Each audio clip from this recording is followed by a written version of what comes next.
বন্ধুরা, তোমরা সবাই কেমন আছো? আশা করছি সবাই খুব ভালো আছো, আর আমিও ভালো আছি। আমার নতুন একটা ব্লগে তোমাদের সবাইকে স্বাগত। এখন বাজে ভোর 5টা, ভোর 5টাই তো বলে, হ্যাঁ ভোর 5টা। আর হচ্ছে যে একটু ফুল তুলে নিয়ে আসলাম, তো ফুল তুলে নিয়ে এসে প্রচণ্ড পরিমাণে গরম ধরে গেছে। এমনিতেও গরম পড়ছে, আর চারিদিকটা দেখতেই পাচ্ছ যে মেঘ মেঘ মেঘ মেঘ মেঘ করছে, আর মেঘ মেঘ করলেই কিন্তু গরমটা বেশি পড়ে। তো এত গরম, দেখো এখন আর বুঝতে পারবে না হাতে রং লেগে, হাতের রঙগুলো দেখো উঠেনি কীভাবে, মানে উঠেনি কীভাবে লেগে আছে দেখো।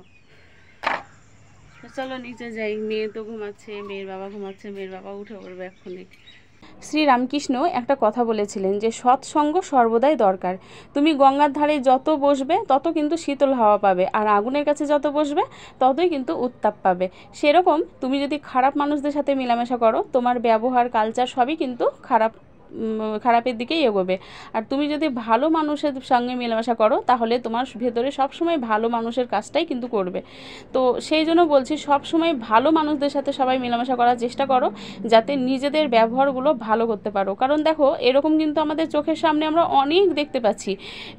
হচ্ছে কি বলবো, মানে আমার জীবন দিয়েই আমি দেখেছি যেসব ভালো মানুষগুলো আমার সাথে মেলামেশা করতো, তারপরে দেখছি যে হঠাৎ করে কোনো কারণে খারাপ মানুষদের সাথে মেলামেশা করতে শুরু করে দিয়েছে। ব্যাস, তাদের ব্যবহারও যেন সেই খারাপ মানুষদের মতো হয়ে গিয়েছে।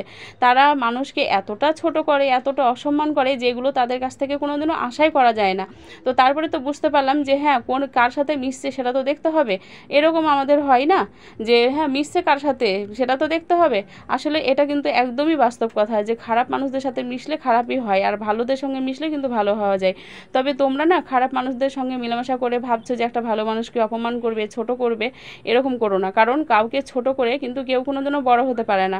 অনেক মানুষ আছে দেখি যে ফোন মেসেজ করলে কেউ রিপ্লাই দেয় না। এগুলো ভেবো না যে তুমি তাকে ছোট করছো, তুমি যে কতটা অভদ্র সেই পরিচয়টা তুমি নিজেই দিয়ে দিচ্ছ।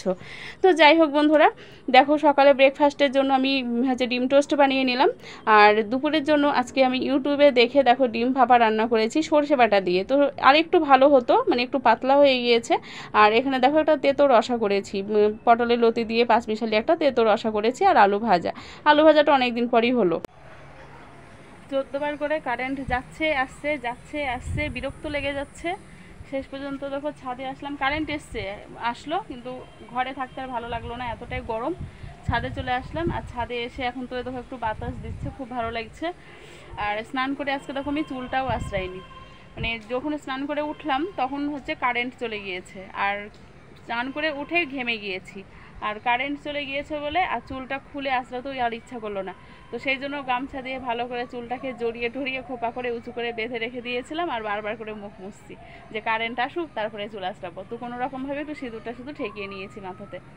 তো মেয়ে এদিকে টিভি দেখছে, আর আমার বর তো ঘরে গরমে থাকতে পারলো না, গরমে থাকতে না পেরে ও চলে গেল বাইরে। তো কি করবে আর, এত গরম এত গরম, বিরক্ত লেগে যাচ্ছে। এই যখন শীতকাল থাকে তখন মনে হয় যে এই গরম কবে পড়বে, গরম কবে পড়বে, আর এখন যে গরমকাল পড়ে গিয়েছে এত গরম যে গরম সহ্য করতে না পেরে এখন মনে হচ্ছে যে শীতকাল কবে পড়বে, শীতকাল কবে পড়বে। তো শাখা রং করতে আছে, অনেকগুলো শাখা রং করতে আছে।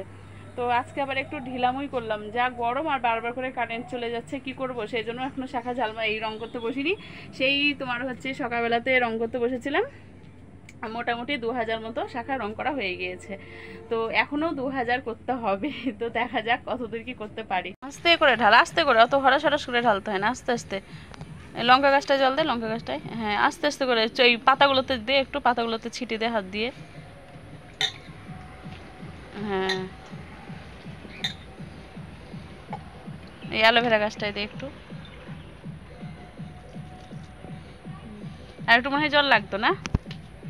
দেখো কত শাখা রং করা হয়ে গিয়েছে, তো এখনও কিছু শাখা বাকি আছে, এই যে দেখতেই পাচ্ছ, আর আরেকটা ব্যাগেও আছে, তো এখনও সেগুলো রং করতে হবে। আর আমার ঘরের কি অবস্থা দেখো, জায়গা নেই তো ঘরের মধ্যেই সব কিছু, ঘরে মনে হচ্ছে একদম হাট বসে গিয়েছে। আর এই যে এখানে এই শাখাগুলো হালা করা হয়ে গিয়েছে, এখনও হালা করতে বসতে হবে, তারপরে আবার প্যাকেট করতে হবে। তো বন্ধুরা, ভিডিওটা আমি আর বেশি বড় করব না, এখানেই শেষ করে দেবো, কারণ গরমে আর ভালো লাগছে না, কি পরিমাণে গরম পড়ছে তোমরা তো বুঝতেই পারছো। আর আমাকে তোমরা একটা কমেন্ট করে দিও, তোমরা অনেকেই আমার ভিডিও দেখো কম বেশি, কিন্তু তোমরা কেউ লাইকও করো না, কমেন্টও করো না, প্লিজ একটা কমেন্ট করে দিও। তো চলো, ভিডিওটা আজকের মতো এখানেই শেষ করলাম, ভালো থেকো।